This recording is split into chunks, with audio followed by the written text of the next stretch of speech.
প্রিয় শিক্ষার্থী, তোমাদেরকে সবাইকে জানাই শুভ সকাল।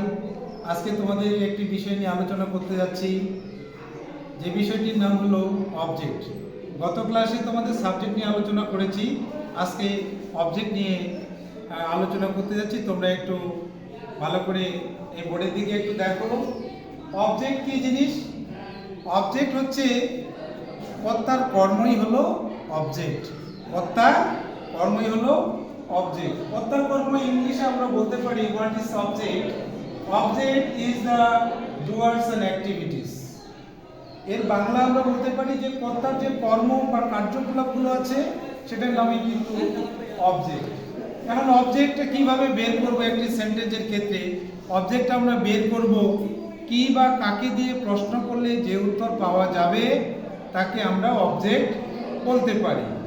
যেমন আমরা বলতে পারি যে আই লাইক মম, আমি মাকে ভালোবাসি বা পছন্দ করি। আমি মাকে কি করি? পছন্দ করি বা মমকে ভালোবাসি। আমরা বিভিন্নভাবে বলতে পারি। তা আমরা কাকে ভালোবাসি? মাকে ভালোবাসি। আমরা কোন দেশকে ভালোবাসি? আমরা আমাদের দেশ বাংলাদেশকে ভালোবাসি। এখন যেটা হচ্ছে আই ওয়ান্ট এ পেন, আমি একটি কলম চাই। আমি কি চাই? আমি একটি কলম চাই। তো কলম একটা হলো এখানে অবজেক্ট। তো ওই অবজেক্টগুলো সাধারণত ভার্বে পরে বসে, ভার্বে পরে বসে সাধারণত অবজেক্টগুলো। সেই অবজেক্টগুলো কি কি হতে পারে? Me, him, her, them, us, you, noun বা pronoun, students of our school. এই সমস্ত ওয়ার্ডগুলো আমরা যেগুলো লিখলাম, এইগুলোর মধ্যে কিন্তু কতগুলো কিন্তু বিভাজন আছে। এগুলো কি কি বিভাজনে বিভক্ত হয়? সেই বিভাজনটা হলো কাইন্ডস অফ অবজেক্ট। এটাকে আমরা বলতে পারি কাইন্ডস অফ অবজেক্ট।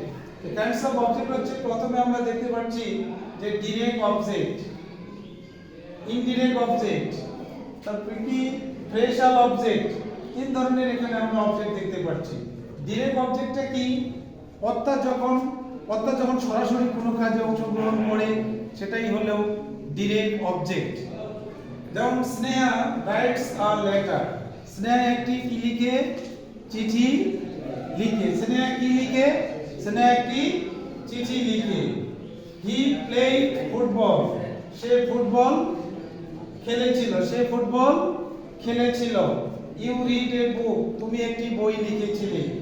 এখানে দেখা যাচ্ছে যে স্নেহা রাইটস এ লেটার, এখানে স্নেহা কি লিখেছিল? একটি চিঠি লিখেছিল। তাহলে এই লেটারটা হলো একটা হলো অবজেক্ট, ফুটবলটা হলো এখানে একটা অবজেক্ট, এই বুকটা হলো একটা অবজেক্ট। এগুলো সবগুলো অবজেক্টগুলো সাধারণত বাক্যের শেষে বসে আমরা দেখতে পাই। কিন্তু এখন ডিরেক্ট অবজেক্টগুলো কি? ডিরেক্ট অবজেক্ট হচ্ছে কি receiver of the object. Receiver of the object কোনটা? কি যিনি নিজে গ্রহণ করেন। কর্তা যখন নিজে গ্রহণ করেন সেটাকে আমরা বলতে পারি, এটা হচ্ছে কি বস্তুবাচক অবজেক্ট। এর বাংলাটা বলতে পারি বস্তুবাচক অবজেক্ট বলতে পারি। তাহলে ডিরেক্ট অবজেক্টটা আমরা কি বলতে পারি? বস্তুবাচক অবজেক্ট বলতে পারি। যেমন এই লেটার, ফুটবল, এই বুক, এগুলো সবগুলো বস্তুবাচক। এখন আমরা অন্যটাতে যাই, ইনডিরেক্ট অবজেক্ট। ইনডিরেক্ট অবজেক্ট হচ্ছে কি পরোক্ষভাবে। পরোক্ষভাবে যেমন বুঝাবে, যেমন আই লাইক মম, আমি মাকে পছন্দ করি। I like sister, I like brother, আমি আমার ভাইকে বা বোনকে পছন্দ করি বা স্নেহ করি, ভালোবাসি, যেটাই বলি না কেন সেটাই কিন্তু একটা হলো অবজেক্ট।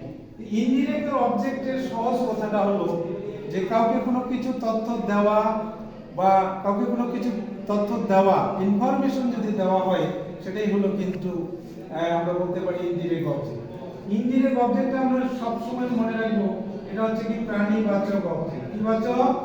প্রাণীবাচক অবজেক্ট। কি বলতে পারি আমরা? এটা প্রাণীবাচক, অর্থাৎ প্রাণ। মম, মায়ের প্রাণ আছে। মি, আমার কিন্তু প্রাণ আছে। এখানে দে টিচ আস ইংলিশ, এখানে কিন্তু দুটি অবজেক্ট আছে। আস একটা অবজেক্ট। আসটা হলো আমাদের কোন অবজেক্ট? এখানে আসটা হলো ব্যক্তি না বস্তু?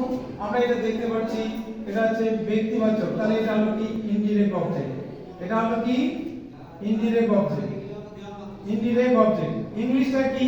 এটাও একটা অবজেক্ট, কিন্তু এটা হচ্ছে একটা বস্তুবাচক অবজেক্ট। তাহলে এটা হলো কি? Direct object. এটা হলো কি? Direct object. একটা হলো ডিরেক্ট অবজেক্ট, আর একটা হলো ইনডিরেক্ট অবজেক্ট। যেটা বস্তু বোঝাবে সেটা হবে ডিরেক্ট অবজেক্ট, যেটা প্রাণীর বিষয়ে কোনো অবজেক্টকে বোঝানো হবে সেটার নাম হলো ইনডিরেক্ট অবজেক্ট। নেক্সট আমরা যাচ্ছি যে ফ্রেজাল অবজেক্ট। ফ্রেজাল অবজেক্টগুলো কিন্তু হয়, ফ্রেজটা কি?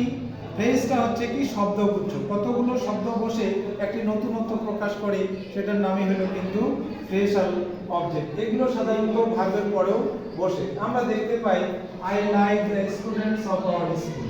আমি আমার স্কুলের শিক্ষার্থীদের কি করি? পছন্দ করি। তো এখানে দা একটা, স্টুডেন্টস একটা, অফ একটা, আওয়ার একটা, স্কুল একটা, 1 2 3 4 5 পাঁচটা শব্দ মিলে একটা কি হয়েছে? ফ্রেজ হয়েছে। ফ্রেজ হয়েছে, এই ফ্রেজ বলে হয়েছে বলে এই জন্য এর নাম হলো ফ্রেজাল অবজেক্ট। যেমন দে প্লে, তারা খেলে, ইন দ্য ফিল্ড, তারা কোথায় গেলে? তারা কোথায় গেলে? তারা হচ্ছে মাঠের মধ্যে খেলে। তাহলে সেটা হলো ইন দ্য ফিল্ড। এটাও একটা কয়েকটা শব্দ মিলে হয়েছে, এটাও একটা ফ্রেজাল অবজেক্ট বলতে পারে। হি কামস এন্ড হিয়ার, সে এখানে আসে, অফ এন্ড অন, এটা হলো আমাদের একটা হলো কি? অবজেক্ট। কোন অবজেক্ট? Phrasal object. এই হচ্ছে আজকে যে বিষয়টি আমরা আলোচনা করলাম, কাইন্ডস অফ ফ্রেজ এবং ফ্রেজের প্রকার, ফ্রেজ, ইনডিরেক্ট, ডিরেক্ট। মূলত আজকে যে বিষয়টা হলো অবজেক্টকে নিয়ে আলোচনা করলাম। আশা করি তোমরা এই অবজেক্ট বিষয় নিয়ে বুঝতে পেরেছো। ধন্যবাদ সবাইকে, ভালো থেকো।